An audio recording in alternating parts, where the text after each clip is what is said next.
Hola, hola a todos mis amigos y hermanos. Este es su programa Piénsalo Bien, un programa para meditar y reflexionar respecto a todo lo que creemos y entendemos conforme a las Sagradas Escrituras. Dios me les bendiga mucho.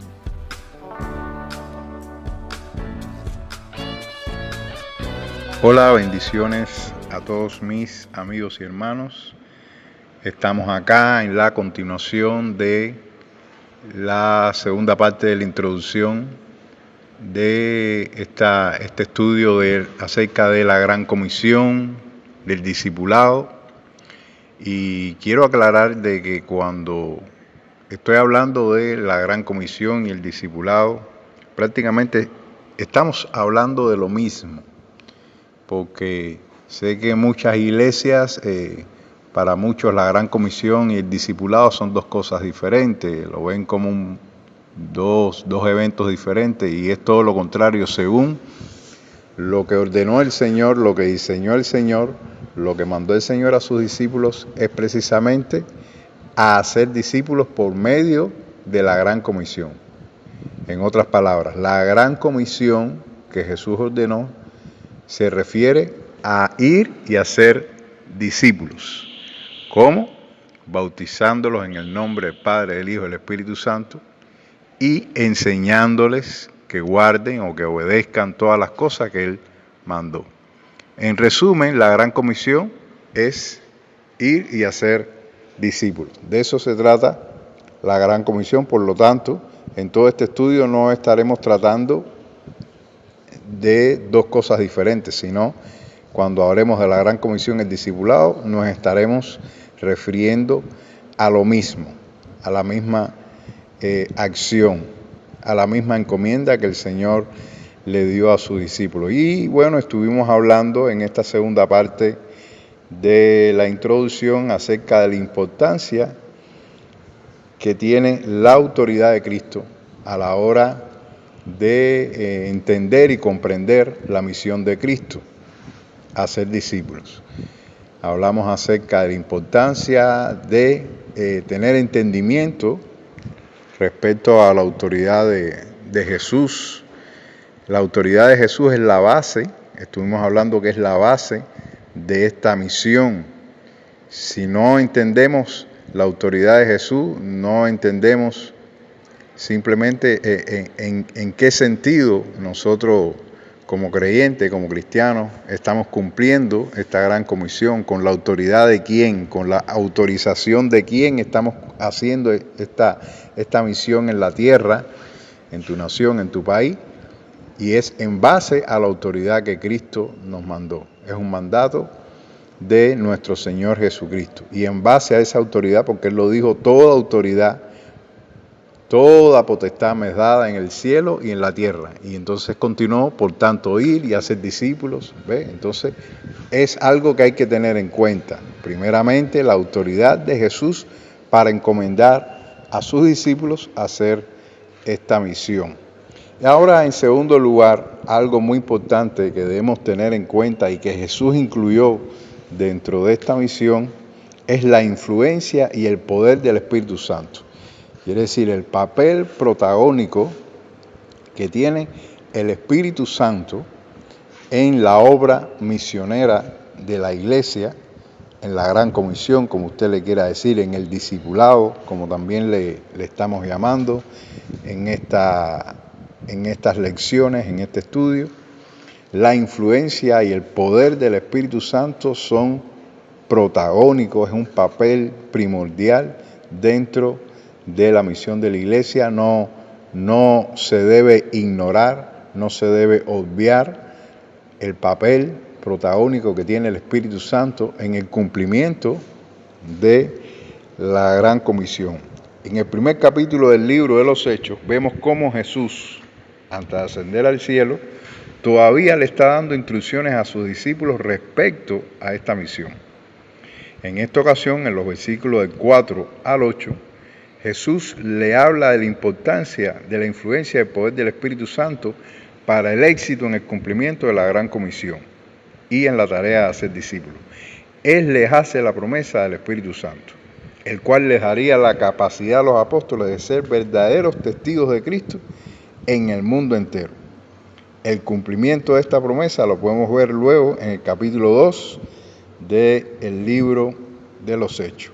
Estamos hablando que cuando Jesús habló del Espíritu Santo, la influencia del Espíritu Santo en la gran comisión, primero vemos que Jesús habló acerca, por supuesto, del Espíritu Santo prácticamente desde el inicio de los evangelios, y al final de los evangelios, en los 4 evangelios, Jesús habla del papel principal del Espíritu Santo. Por supuesto, en su vida es la tercera persona de la Trinidad, y no podemos obviar el papel que juega el Espíritu Santo, sobre todo en la misión. Y ahí vemos en Hechos capítulo 1, versículo del 4 al 8, voy a mencionar solamente el 8, pero si usted lee todo el capítulo 1, se da cuenta de que Jesús, antes de ascender al cielo, todavía, ahí en Hechos capítulo 1, Él está comisionando a los discípulos. Todavía Jesús no ha ascendido al cielo, está reunido todavía con sus discípulos, ya después de haber resucitado, después de haberse levantado de la tumba. Recuerden que Él estuvo alrededor de unos 40 días todavía con sus discípulos y se presentó delante de sus discípulos y delante de alrededor de 500 personas o más, donde Jesús se mostró ya como el Jesús resucitado. Y aquí en este capítulo vemos que Lucas comienza este primer capítulo de los Hechos hablando todavía acerca de este encuentro que Jesús tenía con sus discípulos después de haber resucitado, y que todavía los estaba comisionando. Todavía Jesús le estaba dando instrucciones, órdenes acerca de la gran comisión, aunque aquí en este capítulo no se repite lo mismo que en Mateo 28 y en Marcos 16, el contexto es el mismo. El contexto, vamos a decir, el momento histórico es el mismo, es el momento en que Jesús, antes de ascender al cielo, comisiona a sus discípulos. Y aquí vemos una segunda parte de esta comisión, aunque Lucas aquí no menciona lo mismo que había dicho en Mateo 28, aquí los está comisionando y le está diciendo aquí en el versículo 8, pero recibiréis poder cuando haya venido sobre vosotros el Espíritu Santo, y me seréis testigos en Jerusalén, en toda Judea, en Samaria y hasta lo último de la tierra. Aquí vemos cómo Jesús les habla nuevamente de la misión que ellos tenían de llevar el Evangelio y ser testigos hasta lo último de la tierra. ¿Y qué les daba la capacidad de ser testigos? El poder del Espíritu Santo, la influencia del poder del Espíritu Santo. Por eso Jesús le decía, recibiréis poder cuando haya venido sobre vosotros el Espíritu Santo. Se lo voy a leer como lo dice aquí en la versión Dios habla hoy. Dice, pero cuando el Espíritu Santo venga sobre ustedes, recibirán poder y saldrán a dar testimonio de mí en Jerusalén, en toda la región de Judea y de Samaria, y en las partes más lejanas de la tierra. Este texto lo vamos a estar tratando en otros aspectos, vamos a decir, en estos estudios de la gran comisión, del discipulado o de la misión, como usted le quiera llamar. Pero esto es un texto bien importante. Y aquí vemos la influencia, el papel protagónico que Jesús le da al Espíritu Santo. Prácticamente le está diciendo, hasta que ustedes, de hecho más adelante se lo dice, hasta que ustedes no reciban el poder del Espíritu Santo, ustedes no son mis testigos. Quiere decir, para ustedes tener la capacidad de ser mis testigos, de ser aquellos que testifiquen, ustedes deben recibir el poder del Espíritu Santo. Por eso más adelante le dice, espérenme allí en Jerusalén a que sean investidos del poder de lo alto. Esperen ahí en Jerusalén a ser investidos del poder de lo alto. Prácticamente Jesús les estaba diciendo, ustedes no salgan, no hagan nada, no prediquen, no anuncien, sin antes haber recibido el poder del Espíritu Santo. Esto aquí donde notamos la gran importancia y que está también incluido en las directrices que Jesús está dando para cumplir con esta gran comisión. Aquí vemos una vez más que Jesús no está dando esta misión al azar. Él no la está dando a nuestra anuencia. Bueno, hagan y hagan ustedes la misión como bien les parezca. No, aquí Jesús está dando directrices. Está diciendo cómo deben hacer discípulos. Está diciendo que hay que ir y predicarles. Está diciendo que hay que bautizar a los que crean. Están diciendo que hay que enseñarlos una vez que estén bautizados. Hay que comenzar a enseñarles a obedecer todas las cosas que Cristo les mandó. Está enseñándoles que Él los comisiona, que Él los envía en base a la autoridad que recibió del Padre. Y en esta sección, en Hechos capítulo 1, les está diciendo que ellos no pueden salir a hacer esta misión si antes no reciben el poder del Espíritu Santo. Ellos van a recibir el poder del Espíritu Santo y eso es lo que le va a dar la capacidad de ser testigos del Señor en Jerusalén, en Judea, en Samaria y hasta lo último de la tierra. Pero el poder del Espíritu Santo es el sello que los marca como verdaderos testigos de Jesucristo. Es interesante saber, porque, ¿qué significa testigo? Exactamente, ¿qué es un testigo? Yo estuve buscando acá en los dos diccionarios, en un diccionario secular y en un diccionario bíblico. Y en el diccionario secular, ¿qué cosa es un testigo? Dice que es la persona que da testimonio de una cosa, especialmente en un acto judicial. También dice que es una persona que presencia o adquiere conocimiento directo de una cosa.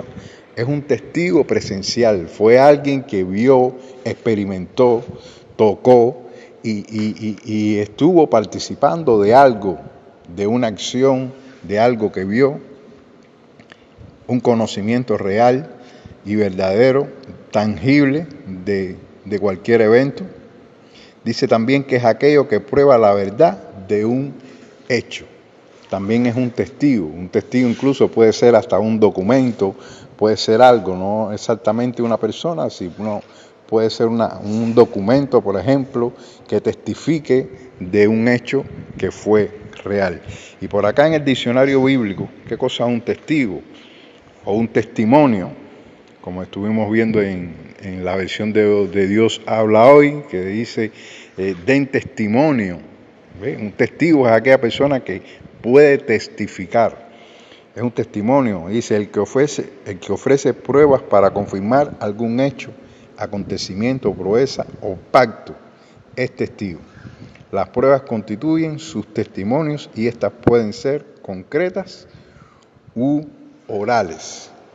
Vean este concepto y la importancia que tiene el Espíritu Santo, porque si viéramos, por ejemplo, el concepto de testigo normal, un testigo de forma general es aquella persona que presenció algo, que puede probar algo, un hecho que realmente ocurrió. Y hablando en el plano humano, humanamente, los discípulos eran testigos de la muerte y resurrección y ascensión de Cristo al cielo. Ellos fueron testigos de eso. En una ocasión, ya en el libro de los Hechos, más adelante, cuando los fariseos, los judíos, los representantes, los líderes judíos los detuvieron y los amenazaron diciendo, no les permitimos, les prohibimos que ustedes sigan hablando en ese nombre, y ellos simplemente le dijeron algo como testigos, ellos le dijeron algo, nosotros no podemos dejar de hablar de lo que hemos visto y oído. Quiere decir que, vamos a decir, en el plano humano, ellos son testigos de Cristo, ellos lo vieron hacer milagros, ellos lo vieron enseñar, estuvieron con Él por alrededor de 3 años, lo vieron ir a la cruz, lo vieron morir, lo vieron ser sepultado, pero también lo vieron resucitado y también lo vieron cuando ascendió al cielo. Quiere decir que era innegable, estos eran testigos, humanamente eran testigos de un hecho real. Pero ahora eso no era suficiente.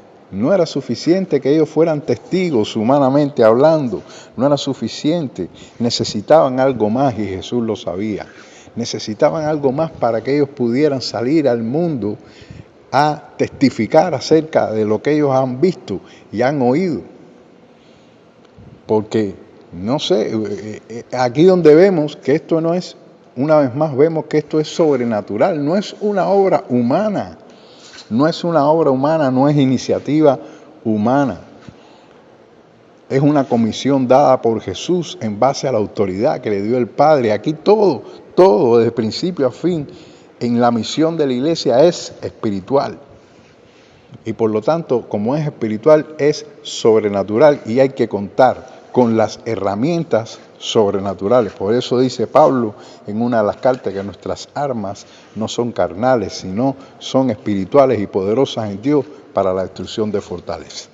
Por lo tanto, aquí es donde estamos notando desde el inicio la importancia del Espíritu Santo. No bastaba solamente, vuelvo y repito, con que ellos fueran testigos presenciales de la muerte y resurrección de Cristo. No bastaba.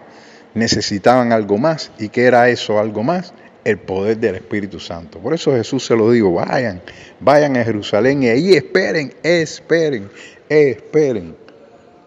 a ser revestidos con el poder de lo alto. Ahora, ¿por qué para la obra misionera se necesita el poder del Espíritu Santo? Y vuelvo y repito, porque la obra misionera es sobrenatural, hermano. Y mira, quiero hablarle en esta hora, aunque yo sé que este mensaje es para todos, pero específicamente en esta hora, quiero hablarle a todo aquel pastor y líder que me escucha, representante de alguna organización de iglesias, a ti pastor, líder que me estás escuchando, esto no se trata de pentecostalismo, esto no se trata de movimientos carismáticos, es mucho más que eso, esto se trata de lo que encomendó el propio Jesús. No podemos hacer la obra de Dios si antes no tenemos la llenura del Espíritu Santo. No se trata de una cuestión de ser llenos y simplemente ser llenos para brincar, saltar o llorar o gemir o cualquiera de esas manifestaciones físicas. No, es mucho más que eso. Es mucho más que eso y en la palabra de Dios vemos ahí, sobre todo en el libro de los Hechos, que cuando fueron llenos del Espíritu Santo el día de Pentecostés, quisieron después anunciar el Evangelio. Y cuando fueron llenos por segunda vez, dice, el lugar donde estaban congregados tembló, dice, y todos fueron llenos del Espíritu Santo. Y después quisieron saltar, brincar, llorar. No, fueron a predicar la palabra de Dios. Entonces, ¿para qué es importante la llenura del Espíritu Santo? ¿Para qué es importante la llenura del Espíritu Santo? Esta unción no solamente era necesaria para la realización de milagros y las señales, sino también para que los discípulos tuvieran de nuevo, quiere decir valentía para predicar el Evangelio, también para confrontar la oposición y para soportar la persecución. Quiere decir, hermanos, que esto no solamente era una cuestión de, como vemos mucho hoy, incluso en muchas iglesias pentecostales o de movimiento carismático, estamos viendo que van y buscan la presencia de Dios y se llenan de Dios, pero y sienten la presencia de Dios y temblamos y brincamos y oramos. Pero realmente está pasando lo que pasaba en el libro de los Hechos. En el libro de los Hechos se ve que una vez que eran llenos del Espíritu Santo, después ¿qué hacían? Después que hacían, salían a hacer la obra misionera, salían a ser discípulos, salían a predicar la palabra de Dios.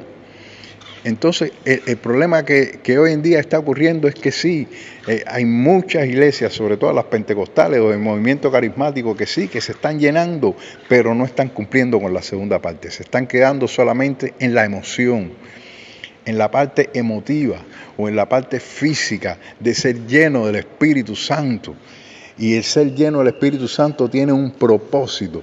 Y el propósito principal es ir y cumplir con la misión que Dios le encomendó a la iglesia es ir y hacer discípulos, estar capacitados, como dijo Cristo, para que seamos testigos en Jerusalén, en Judea, en Samaria y hasta lo último de la tierra. El Espíritu Santo te llena y te da poder, no para que hagas una plataforma y para que los que te sigan le den culto a la personalidad o sigan al que hace milagros, al que hace señales. No, todos esos milagros, todas esas señales en las que el Espíritu Santo quiere usar a la iglesia y no a una sola persona o a unas pocas personas o a unas personas elegidas, no. El Espíritu Santo quiere llenar, como dice ahí el profeta Joel, y vuestros hijos y vuestras hijas soñarán y verán visiones. Y vuestros ancianos tendrán sueños también. Entonces, es para todos, dice ahí el profeta Joel. La llenura es para todos, no es para algunos pocos. Entonces, ¿con qué propósito? ¿Con qué propósito es? Para que estemos capacitados y seamos verdaderamente testigos. Porque bueno, ni tú ni yo hemos visto al Cristo resucitado, pero sí podemos tener la misma llenura del Espíritu Santo que tuvieron los apóstoles el día de Pentecostés. Y eso hay millones de personas que ya lo han estado experimentando. Pero lo triste es que hay algunos que lo han experimentado, pero no han experimentado el propósito por el cual necesitamos ser llenos del Espíritu Santo.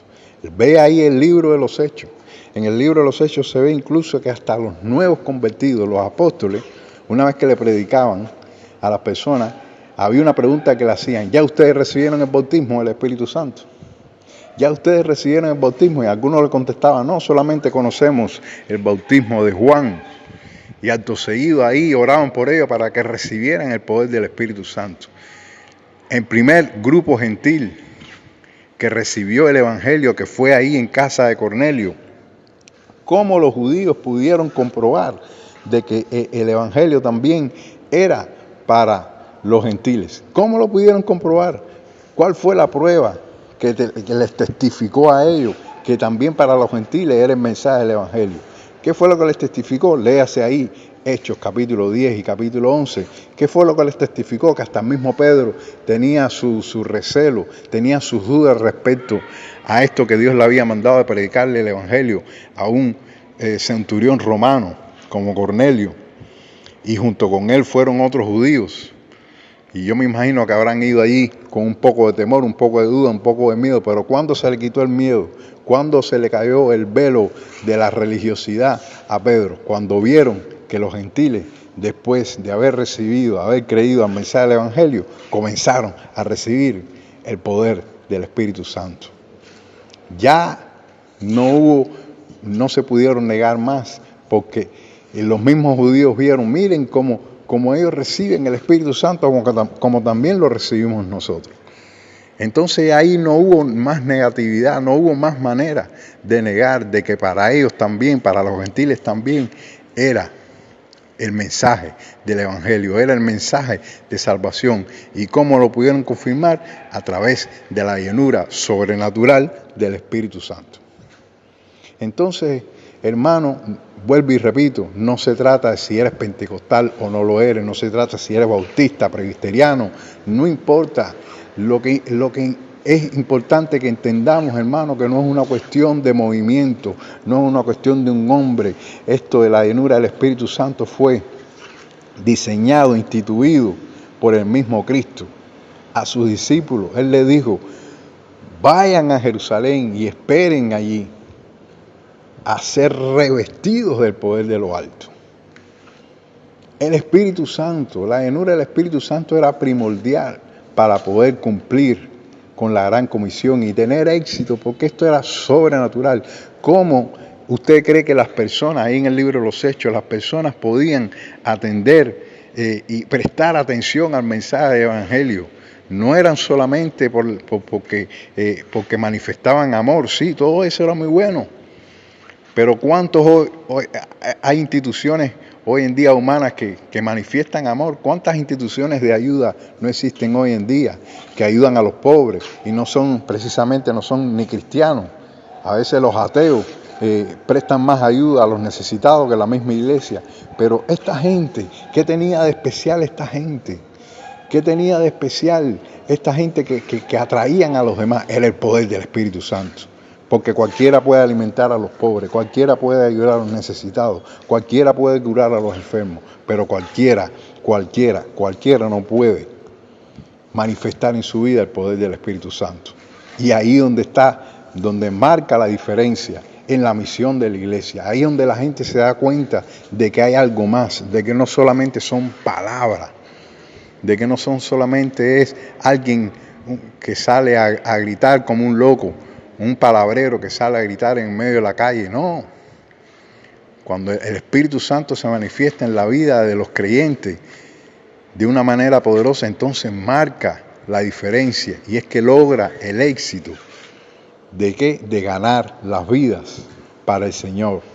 Y una vez que ganen las vidas, comienza entonces el proceso de discipulado. ¿Y cómo puede comenzar el proceso de discipulado? Estas personas, los nuevos convertidos, también necesitan ser llenos del Espíritu Santo, como ahí en el libro de los Hechos. Cuando ellos lo preguntaban a los nuevos convertidos, ya ustedes fueron bautizados en el Espíritu, y decían que no, oraban por ellos, porque así se aseguraban, cuando oraban por ellos para que recibieran el poder del Espíritu Santo, así se aseguraban de que el nuevo convertido permaneciera firme en la fe. Porque ellos entendieron que esto no se trata de una cuestión de conocimiento, no se trata de una cuestión, esto no es humano, esto es sobrenatural, esto es del Espíritu. Y por eso se aseguraban de que aún los nuevos convertidos, como en la casa de Cornelio y en otro ejemplo que está en el libro de los Hechos, aún los nuevos convertidos recibieran el poder y la llenura del Espíritu Santo. Entonces, hermanos, es importante que entendamos, antes de seguir y continuar hablando acerca de este tan importante tema, que usted entienda que no solamente es básica en la Gran Comisión la autoridad del Espíritu Santo, la autoridad de Jesús, sino también tener en cuenta que necesitamos ser llenos del Espíritu Santo. Necesitamos ser revestidos del poder de lo alto para poder cumplir con la misión que Cristo nos encomendó, y que este mensaje que Cristo nos dio pueda llegar hasta el fin del mundo. Para que esto se pueda cumplir, tenemos que ser revestidos del poder de lo alto, para ser verdaderos testigos de Cristo, para poder decir, como dijeron los apóstoles, no podemos dejar de decir lo que hemos visto y hemos oído y lo que usted ha experimentado, para poder decir esas palabras y usted ser un verdadero testigo de alguien que ha experimentado, de alguien que ha palpado el poder de Dios. Usted y yo necesitamos ser revestidos del poder de lo alto. Dios le bendiga mucho, y continuamos en la próxima parte hablando acerca de la expansión del Evangelio y acerca de la necesidad del establecimiento de las iglesias. Dios le bendiga mucho, y espero que pueda escuchar el próximo audio que le enviaremos. Gracias, hermanos. Sea bendecido por el Señor en esta hora, en el nombre de Jesús. Amén.